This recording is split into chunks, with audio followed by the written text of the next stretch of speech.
सुनो और याद रखना इस बात को, गौर करे क्या, मेरी तरफ देखे मेरे भाई। एक मकरान शाह बादशाह गुजरा है ईरान का, कुछ नरम दिल था।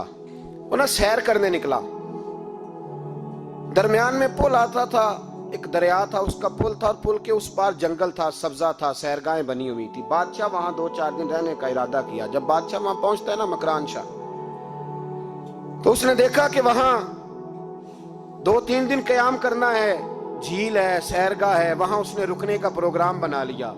बादशाह तो अलहदा उसके लिए रिहाइश थी, सिपाही अलहदा रहते थे। यहां तो लोग कहते हैं ना, वो पुलिस को डांटते हैं, पुलिस को पूछते हैं, ओ भाई पुलिस तो तुम्हारे मतहत होती है, पुलिस तो समझ गई है कि तुम किस तरह उनसे काम लेते हो, उनको तो तुम अपने तहत रखते हो। पुलिस वाले अलहदा रहते थे, उसके साथ जो सिपाही गए हुए थे, गनमैन गए हुए थे।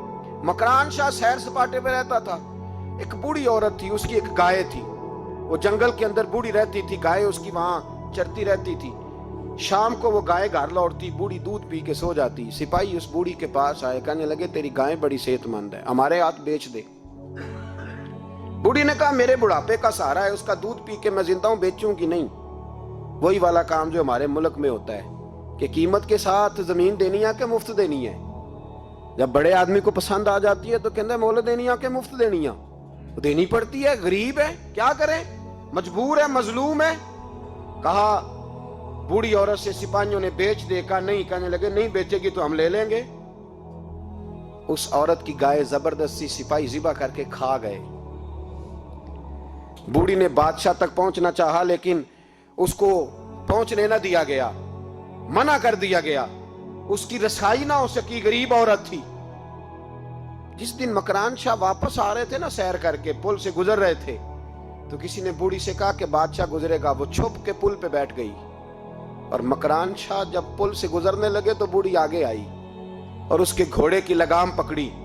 ऐसा जुमला कहा कि मकरान शाह चकरा के जमीन पे गिरा, और बूढ़ी कहने लगी मकरान शाह तेरे सिपाही मेरी गाय ज़िबा करके खा गए हैं, तू बता उसका हिसाब इस पुल पे खड़े होके देना कि पुल सिरात पे देना है, बता यहां खड़े होके देगा कि वहां खड़े होके देगा, बोल। अरबाब इक्तदार, हुकूमत के वानों में बैठने वालों, बताओ ज़ैनब का हिसाब कसूर के चौक में खड़े होके दोगे कि मैदान महशर के चौक में खड़े होके दोगे?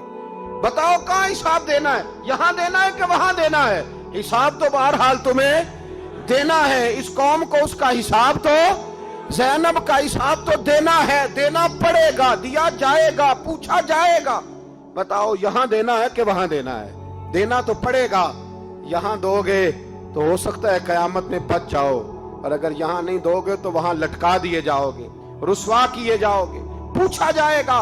मकरान शाह चकरा के गिरा जमीन पे, और गिर के कहने लगा बीबी मैं वहां हिसाब नहीं दे सकता, दो देना यहीं ले ले, जो लेना यहीं ले ले, आ जाओ आ जाओ, वक्त है, गुंजाइश है, मोहलत के दिनों में तौबा कर लो, पलट आओ, अल्लाह के हुजूर हाजिर हो जाओ। इस मुआशरे को सफाई की जरूरत पड़ गई है। इस मुआशरे में हर आदमी अपना किरदार अदा करे, जालिम के खिलाफ उठे, बेहयाई, फहाशी, उरियानी, बदनिगाही, इसके खिलाफ उठे। हजरत अमीर मुआविया रदी अल्लाह ताला अन्हु अपने दौरे हुकूमत में बाहर निकले। एक बीबी बापर्दा औरत बुरके में गली में घूम रही थी, बुरका डाल के। हजरत अमीर मुआविया दौड़ के मस्जिद चले गए, रोने लगे, कहने लगे सहाबा के जमाने में ये औरतें गली में आ गई हैं, हमारे दौर में ही आ गई हैं, कहीं अल्लाह का कहर नाजिल ना होते। हालांकि वो बापर्दा थी बीबी। यहां तो बड़ी डटाई के साथ फ्रंट सीट पे बेपर्दा औरत को बिठाया जाता है और दलीलें दी जाती हैं कि हम पढ़ लिख गए, FSC और BSc हमारी तालीम है, हमारे पास अभी ताजी तो कार आई है, तो बताएं ना कि जो कार पे बैठी है वो कार की मालकन है। यहां तो हर चीज खोल के बयान करना लोगों ने अपने लिए जरूरी समझ लिया है, अपने कल्चर का हिस्सा बना लिया है। खुदारा फाशी के खिलाफ, बेहयाई के खिलाफ, उरियानी के खिलाफ उठो और इस पुल को बांधो। जब तक फाशी रहेगी, उरियानी रहेगी। पाकिस्तान में 10 के करीब बच्चों के साथ रोज ज्यादती होती है। ये आपके कौमी अखबारात की आज सुबह की रिपोर्ट है।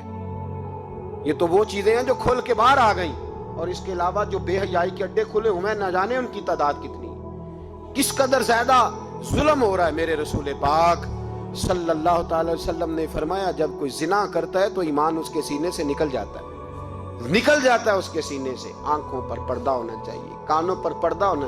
اور اگر زینب کے قتل کے بعد بھی کسی کے موبائل میں گندی تصویر ہے اور اس کے قتل کے بعد بھی بے حیائی کے گانے اس کے موبائل میں ہیں, تو پھر وہ رسم کے آنسو نہ بہائے. پھر وہ صرف 2 منٹ کے لیے آگے بڑھ کے مرثیہ خان نہ بنے. وہ پھر شاعر اور ادیب بننے کی کوشش نہ کرے. وہ پھر اپنے حصے کا جملہ لگا کر اپنے آپ کو فیس بک پہ ایکٹیو رکھنے کا تماشا نہ کرے. کیا مطلب ہوا ان چیزوں کا؟ اگر ابھی بھی برائی کے خلاف نہیں اٹھنا, بے حیائی اور فحاشی کے خلاف نہیں اٹھنا, میرے عزیزو آخری بات سننا اور اس کو ہمیشہ یاد رکھنا. میرے نبی پاک صلی اللہ تعالی علیہ وسلم نے فرمایا ہے کسی ایک مسلمان کے قتل میں اگر اہل زمین اہل آسمان سارے بھی شریک ہو جائیں, سارے, تو فرمایا ہو سکتا ہے اللہ سب کو جہنم میں ڈال دے. اس لیے کہ جو قتل ہے نا, قتل ایک ہے زیادتی اور ایک ہے پھر اس کے بعد قتل. ایک انسان کا قتل انسانیت کا قتل ہے. اتنا بڑا ظلم. اور یہاں تو اب قتل کی خبر آ جائے نا اخبار پہ تو اتنی دلچسپی والی رہتی نہیں. اتنے لوگ قتل ہو گئے, کوئی حرج نہیں. یہ تو ہمارے ہاں تو کسی سیاستدان کی شادی کی خبر آئے گی تو وہ دلچسپی والی ہوگی, اس پر تبصرے ہوں گے, کمنٹس ہوں گے. ایک بندہ مر گیا, ٹھیک ہے, غریب آدمی تھا, قتل ہو گیا, جان چھوٹی, معاذ اللہ, اس پہ کون توجہ کرتا ہے؟ یہاں تو ان کے میلے چھیلے تماشوں پر لوگ تبصرے کرتے ہیں. یہ جو کوئی نئی ایکٹنگ کر کے دکھاتے ہیں اس پر ہماری توجہ جاتی ہے. اتنی عورتوں نے خودکشی کر لی اس لیے کہ شام کو کھانا نہیں تھا, بچوں سمیت دریا میں کود گئی. یہ ہوتا رہتا ہے, اس کی خیر ہے. معاذ اللہ, یہ تو سارے زمانے میں. یہ دیکھو کہ کسی سیاسی لیڈر نے کوئی نئی ایکٹنگ کی ہے تو اس پر تبصرہ کرتے ہیں, اس پر تھوڑی دیر بیٹھتے ہیں. او خدا کے بندو, اپنی ترجیحات بدلو. میں کہا کرتا ہوں ان کی گاڑیوں کے پیچھے بھاگنا چھوڑ دو گے تو یہ صحیح ہو جائیں گے.